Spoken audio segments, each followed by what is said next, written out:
So for many of us who are out there practicing pain, we certainly are keenly aware of the issues with substance abuse, substance dependence within our pain populations.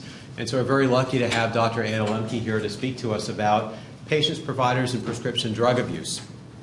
So Dr. Anna Lemke received her undergraduate degree in humanities from Yale University and her medical degree from Stanford University. She's currently assistant professor in the Department of Psychiatry and Behavioral Sciences at Stanford University, where she also serves as program director of the Stanford Addiction Medicine Program and chief of the Stanford Addiction Medicine Dual Diagnosis Clinic. As a member of the Stanford faculty, Dr. Lemke sees patients, teaches, and does research. Her current work focuses on understanding socioeconomic and cultural factors driving addiction with a special interest in prescription medication misuse. So thank you, Dr. Lemke, for joining us. I'll turn it over to you.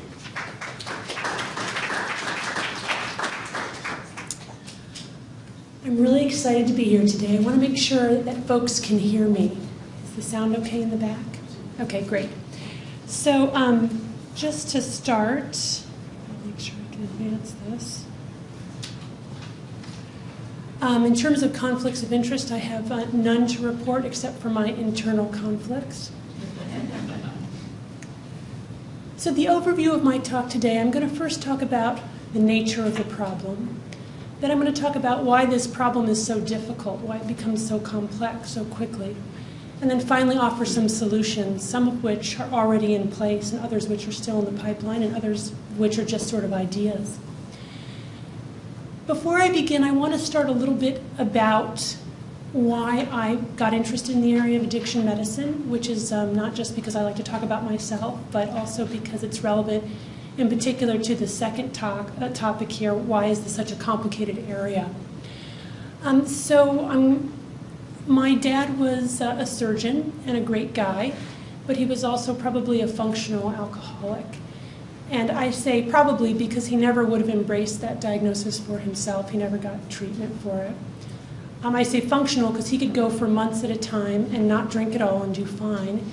But then there were times when he would drink and I would come home from school and find him passed out in the backyard in the middle of the day. Or we went on a family vacation to Disney World and he disappeared for 3 days on a bender.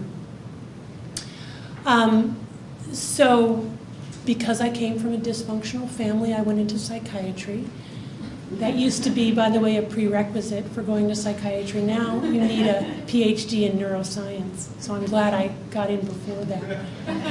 Coming from a dysfunctional family is still helpful.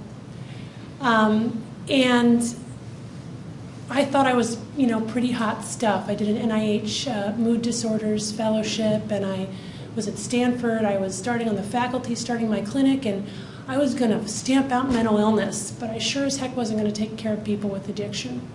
So in the screening process, because I got to do that, say who could be in my clinic and who couldn't, anybody who had substance use disorders, they were out. Alcoholics, addicts, people who left their families in the middle of a vacation to Disney World, I wasn't going to see those people.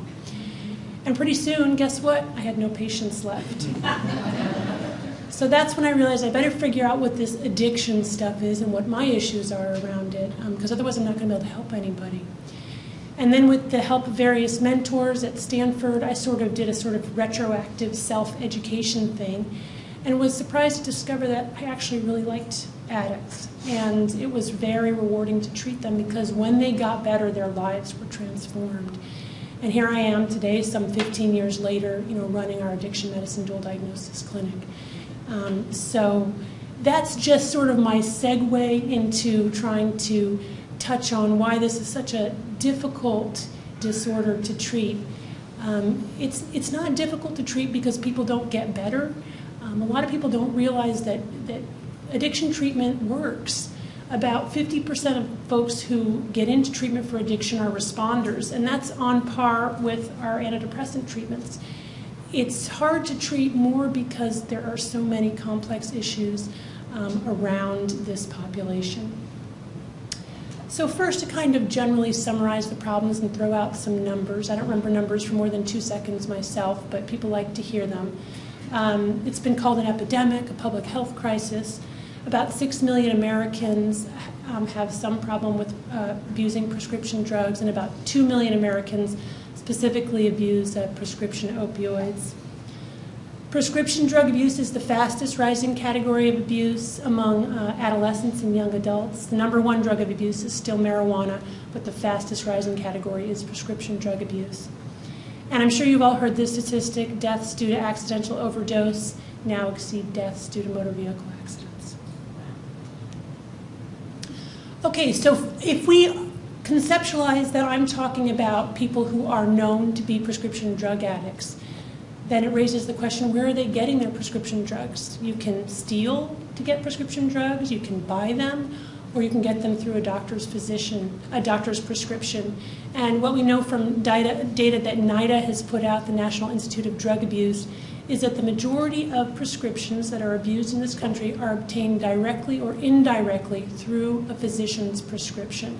I want to emphasize the indirectly portion because that means getting it from grandma's medicine cabinet, not necessarily going to the doctor oneself.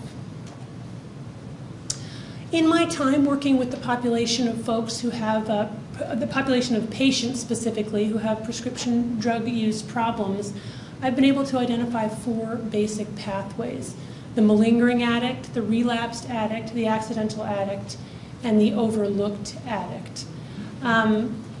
Starting with the malingering addict, often when I'm working on the consult liaison service in the hospital, I'll get asked to see a patient to answer the question, is this patient malingering? And the DSM diagnosis of malingering is making up physical symptoms or exaggerating physical symptoms in order to obtain some kind of secondary gain: food, housing, shelter, or drugs of abuse. And the answer to that consult liaison question, even before I've seen the patient, is, I have no idea. And the reason that malingering has become a completely invalid construct is the following. We now have such a proliferation of disorders that rely entirely on subjective account. Fibromyalgia, chronic fatigue syndrome, Gulf War syndrome, whiplash, that it's really impossible for anybody to say that an individual doesn't have a given disorder or the disorder that they're claiming to have. The relapsed addict. So this is a category in which you have somebody who has at some point in their lives embraced the diagnosis of addiction, self-identified as having that problem, and been in some kind of recovery for that problem, who then gets addictive prescription medications because of a procedure or a medical disorder other than addiction, and in that process relapses either to prescription drug abuse or to their original drug of choice. The accidental addict is the case of true iatrogenesis, somebody who has no history of addiction, who is diagnosed and treated for a medical disorder, prescribed addictive prescription medications, and then becomes addicted to that prescription medication. Very often these individuals have a strong family history of addiction in their family, a strong family history of mental illness. Finally, there's the phenomenon of the overlooked addict, and this is really the most problematic one. These are individuals who have addiction prior to being prescribed the addictive medication. Oftentimes, the patient, the physician or the provider is aware or at least suspects that addiction is at play. Sometimes the patient even says to the provider, you know, I have a substance use disorder. And yet, for a lot of very complicated reasons, interpersonal reasons, systemic reasons, the addiction is overlooked. These patients are aggressively treated for their other medical disorder and not for the addiction. I'm going to talk a little bit more about that. So in case you doubt that malingering is alive and well, and by the way, I have no idea in my practice for all the years that I've been doing this when a patient is malingering, and I just take it as a given that I have no idea. But you can find out about how people communicate on the internet by going to a website, how to trick doctors to give you pain medicine. I'm just going to read this to you because I think it's revealing. The trick, seriously, is to visit a poor doctor in a poor area of town. Get your textbook list of requirements, pay cash for your appointment, and be the perfect patient. Each time, ask for a little bit more painkillers for a little bit more pain. The doctor wants to cover their ass legally and not go to jail or get sued, but it's no hair off their back if you're a lifetime pain management candidate. Here's another one. Just look up bullshit medical problems like fibromyalgia symptoms and go to the doctor and tell him or her that is how you feel. Fibromyalgia is just a made-up medical term for people that want painkillers. It's not just patients who are malingering. We also have malingering doctors, doctors who are prescribing highly abusive prescription medications for patients that they don't do any exam or medical workup for. These folks are really corrupt. It is for secondary gain. The Florida pill mills is a perfect example. Recent spate of articles on overdose deaths in Southern California demonstrate that it's a very small minority of doctors contributing to the largest portion of those overdose deaths. And if you look at demographics for marijuana dispensaries, medicinal marijuana was intended for folks with end-stage cancer, severe intractable pain due to HIV, and what you see is mainly healthy young adult males who are quote-unquote customers at marijuana dispensaries. And what does it take? I've asked my patients, how do you get a medical marijuana card? They say you walk in, the doctor says, does marijuana make you feel better? You say yes, and you've got your card. Let's look a moment for the issue of the relapsed addict. This is the individual who has self-identified as having an addiction, is in recovery, gets on pain pills or Adderall for attention deficit disorder, benzodiazepines for a sleep disturbance, and then becomes addicted to that substance. This really speaks to what basic science has shown very robustly, the issues of cross-tolerance and cross-addiction, that once you've had sustained heavy use with an addictive substance, there are neuroadaptation changes in the brain such that your brain is probably permanently altered, such that if you were to use an addictive substance again, you would be reverted potentially right back into the throes of that intoxication and withdrawal that you experienced at the height of your addiction. So these folks are particularly vulnerable to this phenomenon, which is why we really need to find some alternative ways, and we need to screen and make sure that we hold these people, in a different way when we're going to prescribe prescription medications that are potentially addictive for their other medical conditions. It doesn't mean, by the way, that we don't prescribe addictive medications. If they need them, we prescribe them, but we have a higher threshold of concern and care and support for these folks. There's no data for this, but I often wonder if maybe these people of the 4 pathways that I outlined are possibly easier to treat, because once they've embraced the identity of an addict, then you can get in there and talk about addiction.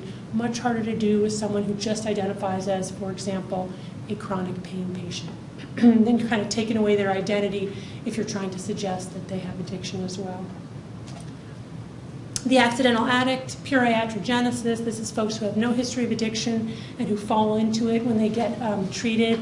I've seen a lot of cases of this. Very often there's a strong family history of addiction. Addiction happens to be the most heritable mental illness, even more heritable than schizophrenia. People think of schizophrenia as highly biological. As it turns out, addiction is more heritable with about a 50% genetic load. This is the work of Mark Shuckett that's shown that 50% of sons of alcoholics go on to become alcoholics. Other twin studies showing that if you have a biological relative with an addictive disorder, you are at 4 times the risk as the general population of developing an addictive disorder, even if you're raised in the non-biological home or in a non-alcoholic home. And finally, the overlooked addict. I'm going to spend a little bit more time on this as we discuss why is this such a complicated problem. But again, I'm sure you've all seen this. Patients who are flagrantly addicted, and yet the system and providers systematically ignore their substance use issues. These paths are crisscrossing, so any one patient can fit in any one of those 4 pathways at the same time, or as time evolves, go from being an accidental addict to being a malingering addict. Those aren't exclusionary pathways.